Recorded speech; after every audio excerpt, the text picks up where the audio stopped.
Is the United States supporting Al-Qaeda in Syria? The answer is yes. Fact number one. There is no question that Al-Qaeda fighters are part of the opposition forces attempting to overthrow Syria's government. Fact number two. The creation of Al-Qaeda wasn't Islamic fundamentalism. It was the CIA. The Mujahideen was created by the CIA to cause problems for the Soviets. And you might say that's crazy talk, right? Here's Secretary of State Hillary Clinton. To be fair, we had helped to create the problem we're now fighting. How? Because when the Soviet Union invaded Afghanistan, we had this brilliant idea that we were going to come to Pakistan and create a force of Mujahideen, equip them with Stinger missiles and everything else to go after the Soviets inside Afghanistan.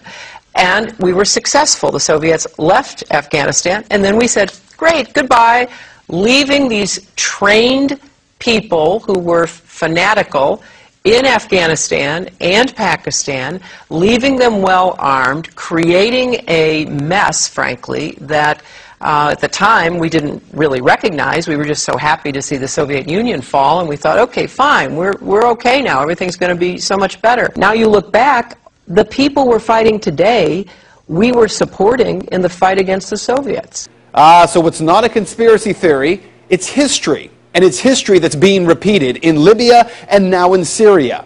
But there is a bigger problem here, one that every American should be questioning. We're fighting Al-Qaeda in Afghanistan, but we're also bombing Al-Qaeda targets in Pakistan and in Yemen. And as we do that, something occurs known as collateral damage. Hundreds of civilians in Yemen have been killed in just the first half of 2012 by U.S. airstrikes aimed at Al-Qaeda fighters. We also have a history of kind of moving in and out of Pakistan. I mean, let's remember here, the people we are fighting today, we funded 20 years ago. And we did it because we were locked in this struggle with the Soviet Union. They invaded Afghanistan, and we did not want to see them control Central Asia. And we went to work. And it was President Reagan, in partnership with the Congress, led by Democrats, who said, you know what, sounds like a pretty good idea. Let's deal with the ISI and the Pakistani military, and let's go recruit these Mujahideen, and let's get some to come from Saudi Arabia and other places, importing their Wahhabi brand of Islam so that we can go beat the Soviet Union. And guess what? They retreated, they lost billions of dollars, and it led to the collapse of the Soviet Union. So there's a very strong argument, which is, wasn't a bad investment to end the Soviet Union, but let's be careful what we sow, because we will harvest. And we now are making up for a lot of lost time. So what you need to know tonight is heavy. Our government is bombing sites around the world in an ongoing war with Al-Qaeda.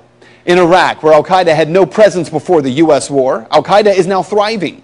The same Al-Qaeda, yes, created by the U.S. government in order to harm the Soviets.